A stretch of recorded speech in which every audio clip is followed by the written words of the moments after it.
So you can see we both are equally enjoying the IPL match. আর ততক্ষণেই চলে আসে আমাদের বিরোধী পক্ষ, মানে ওরই একটা ফ্রেন্ড যে একটু লেট করে ঢুকেছিল আর কি। তবে এটা সত্যি কথা যে আরসিবির ফ্যান কেউ হোক আর না হোক, বিরাট কোহলির ফ্যান তো অনেকেই, আমরাও।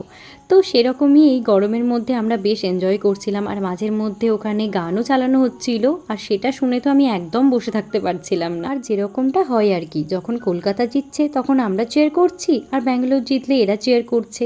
এদিকে মাঝে মধ্যে সুযোগ পেয়ে বরের সাথে একটু গল্পও করে নিচ্ছিলাম, আর মাঝে মধ্যে ওর মাথাও খারাপ করছিলাম নানান রকম কোশ্চেন জিজ্ঞেস করে। আর এই যে আমার বরকে দেখছো যে বাচ্চাদের মতো এক্সাইটমেন্টে লাফাচ্ছে, যদিও আমিও কিছু কম যাই না, আমি তো আবার মাঝে মধ্যে চেয়ারেই উঠে পড়ছিলাম যখন কিছু দেখতে পাচ্ছিলাম না।